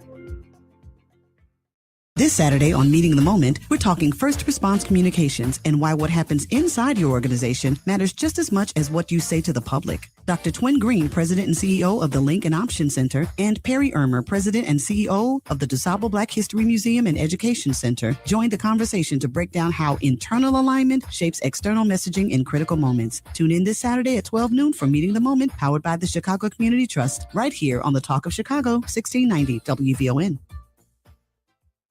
It's the afternoon show with Atiba Buchanan and LaDonna Ray. Congressman Jonathan Jackson on the line. I saw a meme that said America will come and get you. When it's about the oil, they bombed in Iran, they've got oil. They bombed in Iraq, they've got oil. They bombed in Libya, they've got oil. And now they bombed in Venezuela, they've got oil. And they even came after Diddy because he had oil. Come on, Congressman. What a great setup. That was good. That was good. It's the afternoon show with Atiba Buchanan and LaDonna Ray. Weekdays at 3 p.m. on the Talk of Chicago, 1690 WVON. Hey everybody, this is Kendall Moore, the Kendall Moore Show, getting you from your work week to your weekend each and every Friday night from 6 until 9 p.m. I get you from your work week to your weekend. Church, Tabernacle. Kendall Moore, radio for the next generation on the Talk of Chicago, 1690 AM WVON.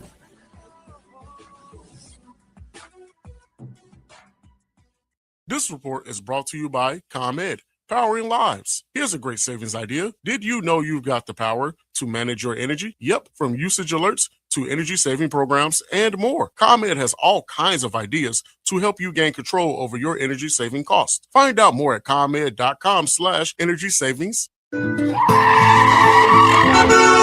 WVON traffic and weather now.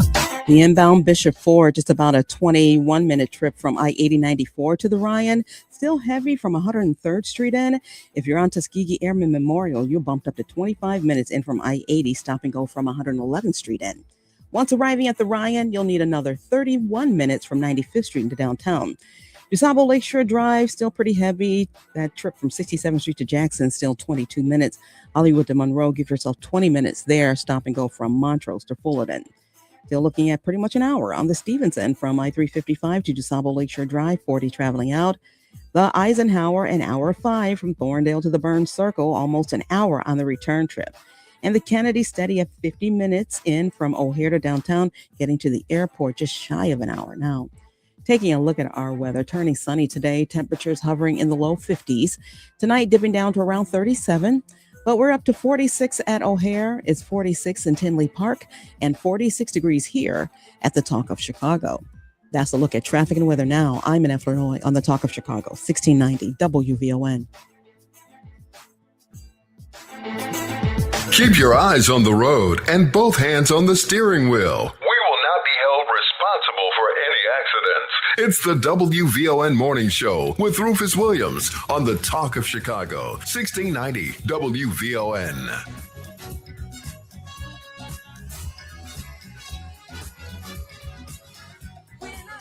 Welcome back as we speak with all of these noted attorneys, lawyers, law professors this morning. You want to make sure you join Rainbow Push Coalition this Saturday, May 2nd, for a special Saturday morning forum, Law Day. This forum will focus on the law as a tool for justice and civil rights, featuring keynote speaker Yusuf Jackson and moderator Reverend Stephen Thurston II, with musical guest Opal Staples and Grammy Award-winning artist Isaiah Sharkey. Rainbow Push National Headquarters is located at 930 East 50th Street, right here in Chicago. The doors open at 8:30. The forum begins at 10. You can either attend in person or watch it live on WVON, Facebook, YouTube, the Word Network, or WJYS. Be part of the conversation. Be part of the change. Back to my conversation with noted Northwestern Professor Chaka Okafor. Professor, I mentioned before going into the break about how this court is looking at the law. And as they go back to the originalists and look at how the Constitution was first derived, it really did not consider us as people in that process. So how do we maintain the rights that we need in the guise of them looking at it this way? Or am I missing something in that analysis? Yeah, so I guess focusing a bit on the history. As you alluded to, originally when the Constitution was passed in 1788, there was no mention of Black people as citizens. They were still in a state of servitude in many parts of the country. And it took 80 more years, a civil war, a lot of bloodshed for the country to kind of rewrite elements of the Constitution, what's called the Reconstruction Amendments, the 13th Amendment, which freed slaves, the 14th Amendment, which made former slave people citizens, and the 15th Amendment, which basically provided Black people the right to vote. And so these Reconstruction Amendments were passed 80 years after the Constitution was originally passed. And even though the 15th Amendment, which was written, changed the Constitution, made it a part of law that it was supposed to protect Black Americans' right to vote, there was a whole host of unlawful practices that were done to restrict this right.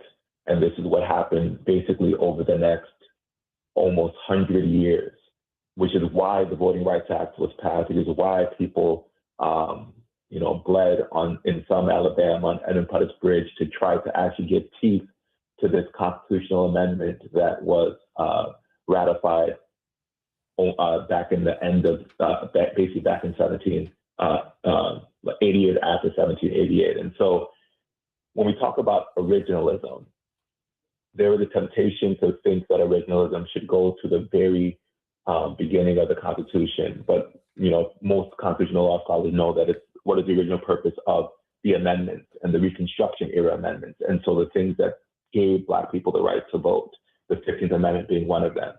And there's actually some recent work that is unpacking what is happening in the 15th Amendment and the fact that, at least in the 15th Amendment, there is an explicit use of race, an explicit exploration of that this one was intended to provide political opportunity to protect the right, the voting rights of Black Americans. And so that's one of the things that I think is kind of complicates the perspective that the original public meaning of these amendments, is contributing to the decision that came yesterday.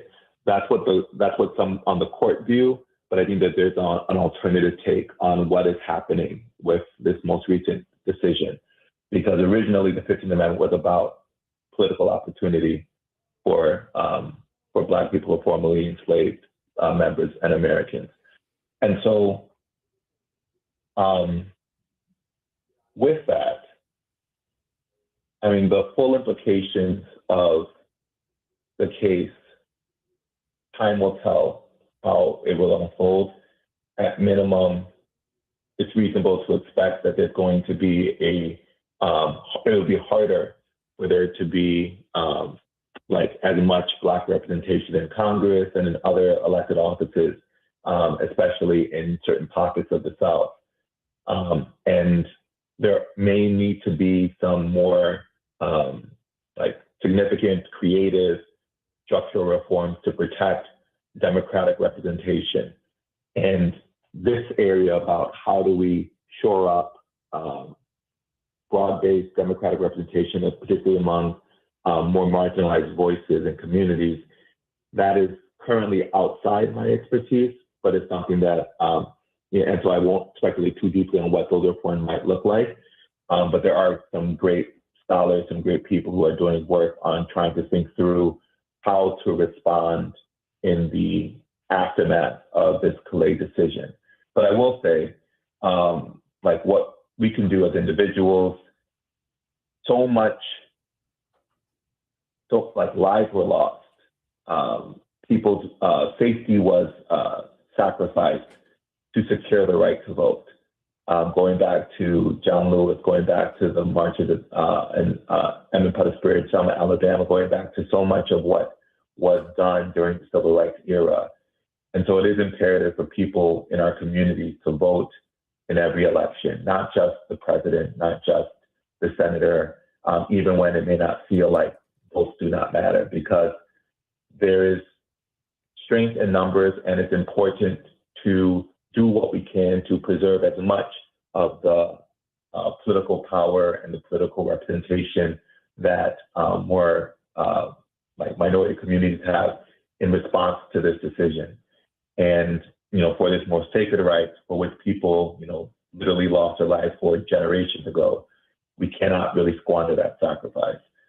And so I'll pause there to see if you have any additional questions before our time wraps up. Yeah, I appreciate that. Let me let Thurgood into the conversation. Thurgood, good morning. Welcome to VON. What's on your mind this morning? Yes, good morning, gentlemen. I listen faithfully every day. I don't always have time to call, but this is a matter that requires my input, a call. Ding, ding, ding, ding, ding.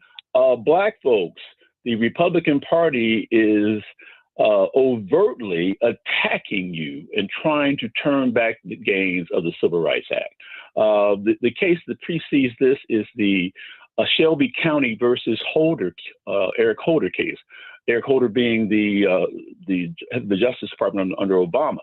And the Reuters notes September 10, 2019, that 1,200 polling places have been closed in southern states since that decision. That the Shelby County case required, the Voting Rights Act required that states with a history of discrimination get pre-approval before doing certain things in regard to voting. 1,200 polling places closed, and there were probably even more since then. Another example of the law, in Georgia, they have closed the hours for voting, closed the number of precincts, resulting, of course, in long lines. Guess what? If you hand someone a bottle of water who are in those long lines, that is a violation, and you can be of the law. Think of it. Supposedly, this United States, the leader of democracy around the world, but yet they make it harder for people to vote, is really unconscionable. And so when we look at these developments, and we think of the fact that, another example, the closing of precincts on historically Black campuses and making those students have to go longer distances over highways to vote. There are countless instances of it. So when I think of my Black brothers and sisters who are confused about the lesser of evils, the Democratic Party and the Republican Party, at least the Democrats are not overtly making it harder for you to vote. So these are perilous times. I think of the gentleman mentioned the sacrifice that we've made. I think of the 3-4 schoolgirls who died in the Birmingham school bombing for civil rights, for the right to vote. And for us to, at this moment in our lifetimes, to see the gains of the Civil Rights Act, the gains of the Voting Rights Act, and to see this Republican-controlled Supreme Court systematically take us back, attacking us in the areas of Voting Rights Act, employment, access to education, systematically attacking our gains. So these are perilous times. I appreciate your insights, Rufus, and the professor, and this is why we listen to WVON. So good, appreciate you. Thank you so much, Professor. You've been exceptionally generous with your time and your intellect, and I don't want to abuse it because I need to have you come back. Anything you want to leave us with? I guess I think that there's definitely the perilous and very difficult decision that came out yesterday. And just, the reminder that, as dark as these days are, they were dark before the Calais decision, that I've seen and believe and know that there's a growing chorus of people who are willing to speak up and speak out, and that in certain ways we've been at this junction before, and there are paths forward, but it does require us to do our parts each and every day. And so there is still cause for hope and for reason to continue to push forward. And so I'll leave with that. Thank you so much. Again, I appreciate your time and your intellect. That's Professor Chaka Okafor, Northwestern University law professor. Thank you for being with us today, and be well, my friend. Thank you for having me. All right. Today's Supreme Court decision effectively guts a key pillar of the Voting Rights Act, freeing state legislatures to gerrymander legislative districts to systematically dilute and weaken the voting power of racial minorities, so long as they do it under the guise of partisanship rather than explicit racial bias. And it serves as just one more example of how a majority of the current court seems intent on abandoning its vital role in ensuring equal participation in our democracy and protecting the rights of minority groups against majority overreach. The good news is that such setbacks can be overcome, but that will only happen if citizens across the country who cherish our democratic ideals continue to mobilize and vote in record numbers, not just in the upcoming midterms or in high-profile races, but in every election and every level. President Barack Obama. We'll be back right after this. More of the morning show with Rufus Williams coming up on the Talk of Chicago, 1690 WVON. They call this one Bill. Whoa, aliens? Am I in a spaceship? Affirmative, Bill. What's with the laser saw? Relax. We are cutting our bill in half. What? An Xfinity mobile transmission says you can cut your bill in half. Oh, your mobile bill, not me, Bill. Xfinity Mobile also says we can try it free for a year. Free. Yes, with no commitment. Can we put the saw away? I am reluctant. But we will find another being to bisect.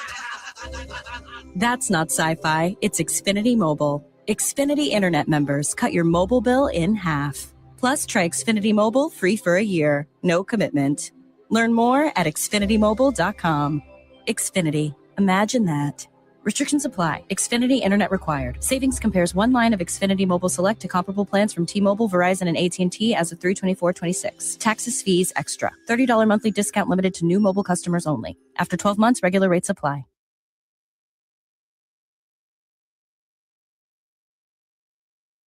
Before Hot Wins. Ooh, let's heat things up. Get fired up with Hot Wins, a new game from the Illinois Lottery. Learn how to play at IllinoisLottery.com. Be smart, play smart. Must be 18 or older to play. Game odds available at IllinoisLottery.com. At WVON, we believe your health is your wealth. That's why in May and June, we're putting wellness front and center because too many of us are putting ourselves last. From heart health to mental wellness, prevention to daily habits, it all counts. In May and June, we'll be sharing important information to help you live healthier lives. Because your health is more than personal, it's powerful. Join WVON in our commitment to stronger bodies, clearer minds, and a healthier community. If you are a healthcare provider or have your own practice and want to reach tens of thousands of WVON motivated listeners, connect with us at info@WVON.com or call 773-247-6200 to invest in an outreach campaign during our health and wellness initiative. Let's do it together. I know that hiring can be challenging. You sort through tons of resumes and you get too many so-so applicants. You're just waiting for someone to match your role perfectly. Well, now there's a place where you can meet them fast. ZipRecruiter. Need to hire right away. Start your search for strong candidates. The right fit awaits. Build your team. Build it sooner. Meet your match on ZipRecruiter.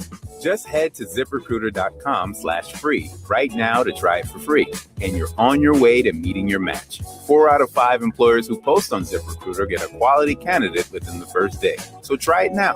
Go to ZipRecruiter.com/free. Once again, that's ZipRecruiter.com/free. Meet your match on ZipRecruiter. Try it free.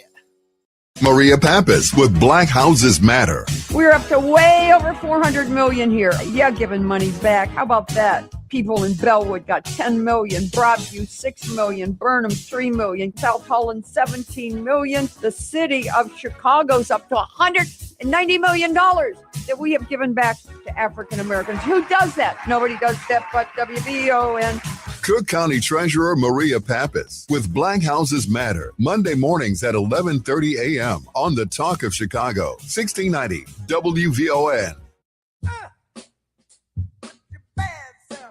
It's a thoughtful Thursday on the Cleopatra Show, and I am pouring some piping hot black tea for us to sip. Join me for an exclusive interview with the Donna Brazile. She's witty, well-read, politically versed, but above all, she's a fierce advocate for the salvation of democracy in America. Her resume is measured by those that came before her, Black women that built the stairs that she ascended on and stands on today. She rose from the civil rights era, and the message she shared with me is that we signed up for the movement whether we like it or not. You don't want to be late for class. Tune in Thursday only on the Cleopatra Show at 9 a.m.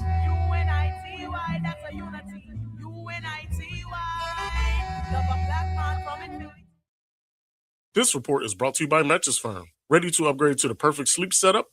Let Mattress Firm's sleep experts guide you to the perfect bed at the Memorial Day sale. Top brands, ideal comfort, score unbelievable deals on both. Mattress Firm, they make sleep easy. If you're not out of the bed yet, then what are you waiting for? It's the WVON Morning Show with Rufus Williams on 1690 WVON. Welcome back. As we wrap up the conversation about what the Supreme Court has done, I want to comment on our WVON intellectual Salim Mawakil, who's commented on Facebook. Lesser evil logic has been our reasoning paradigm since our arrival in the West. Dems certainly ain't all that, but the Republicans are a dire threat. Keep that in mind as you get through all these things. Look, folks, as you listened this morning to Annette tell you how long you're sitting there in traffic, you already know as you sat there, I should have taken Metro. Chicagoland is filled with friends. It's filled with fun. It's a lot to do. Today is the International Day of Jazz, but it's also filled with traffic. You can skip all of that stress, and hop on board Metro to get where you're going quickly, comfortably, and safely. A 95% on-time rate means you're going to be on time for all the things that are important, and their low fares mean you don't have to break the bank. Plus, with this new regional day pass, you get unlimited rides on Metra, CTA, and Pace for only $2.50. Gas went up last night by 12 cents a gallon. So $2.50 is about a third of what you pay for just a gallon of gas. All you have to do is buy a Metra Day Pass. Purchasing tickets is easy with the Venture app, and you can bring the whole family because the children under 11, they don't pay anything. So skip the traffic, get where you're going fast, save more money, stop sitting in never-ending gridlock, stop paying for expensive parking, take Metra so you can drive less and you can do more. Before we get out of here, and Chris, I'm going to get your call. I just need to say this.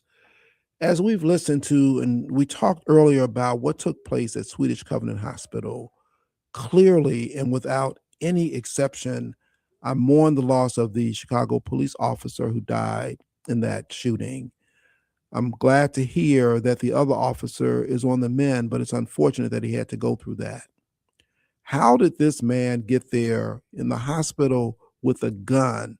That's the real question. Who dropped the ball in that place? Right now, eyes are being pointed at the judge who had him on monitoring. Let me tell you a little bit about Judge John Fitzgerald-like. John Fitzgerald-like is a man who grew up in the projects, in the Robert Taylor homes. He talks about the fact that his background is very humble, to put it mildly, from Robert Taylor projects as well as the Inglewood neighborhood two of the roughest places in Chicago, particularly back in the days when he was growing up. I saw a lot, in my opinion, of maltreatment of African Americans, people who look like me, by the police. That motivated me to want to go to law school to defend those who really couldn't defend themselves.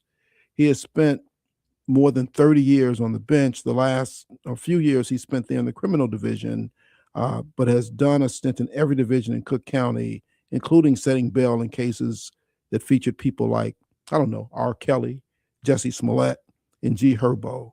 So as we watch the news, as we watch this continued push on the Safety Act, as we think about who's impacted most by that, let us not let this one event throw all those things out, and let's make sure that we put the responsibility and the accountability where it should be. Chris, good morning. Welcome to VON. What's on your mind this morning, my friend? Keep it. Ain't no jive on the morning drive with Rufus Williams. Thank you, brother. I just wanted to give a historical perspective. Just do it fast. Huh? I said, just do it fast. We wouldn't be here if we weren't the false confession of the world. So with some balance of the Safety Act, they tried to give some justice to people. There's no guarantee when you let a person out if they're going to reoffend or not offend. Look at the great patriots of January 6th. A lot of them broke the law again. And you know the historic case of Laquan McDonald, how the Chicago police protected Jason Van Dyke, 30 plus complaints, and then Judge Gahn didn't want to bring the other charges against Jason Van Dyke with the murder of the child. He was 17, and he could have hit him with different offenses because it was a gun crime on a minor, and then each additional shot could have been more. And Gahn chose to deviate from that. And then, like I said, condolences to the officer, and I hope the other one recovered. But we have a historical perspective in Chicago and the treatment of the Black community. Thank you, Brother Williams. Chris, that was wonderful, man. Thank you so much for hanging on all show to share that. That was perfect and a perfect way to end. I appreciate you. With that, yes, it is time to end. Annette, thank you for all that you give us every day. We appreciate you so much. As Brother Hall exclaimed earlier on, mark that one down. And Titus, appreciate you, man, for keeping all these things together and doing all the things that you do all the way through, because you put in the hours and you put in the work, and we all benefit from that. So thank you. And ladies and gentlemen, I'll ask you, as you go through the course of the day, you will come across people who are dealing with things that you know absolutely nothing about. So please be kind, always. And make sure you stay tuned, because Donna Brazile is joining Cleopatra. Should be a good and fun conversation, because the sister from Louisiana is going to give it to you straight. No chaser. With that, Annette, tell us what's in the headlines, and T-Dub, take us home. We're welcoming some sunshine today with temperatures remaining in the 50s. On this Thursday, April 30th, 2026, I'm Annette Flournoy, in the headlines. IBM is bringing 750 new full-time jobs to the South Side, especially targeting young, talented people in the fields of quantum technology and AI. The plot is thickening concerning the Bears stadium decision. ESPN is now reporting that the NFL Stadium Committee had a virtual meeting yesterday with team executives. What does that mean? And Governor Pritzker is throwing shade at a Cook County judge for allowing Alfonso Talley to be on electronic monitoring rather than putting a convicted felon behind bars.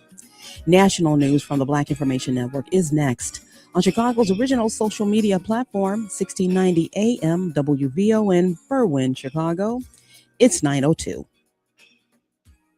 Here's BIN News Now. Chicago Mayor Brandon Johnson is reacting after a deadly shooting involving 2 police officers at a city hospital on the north side. What I'm going to do is focus on the things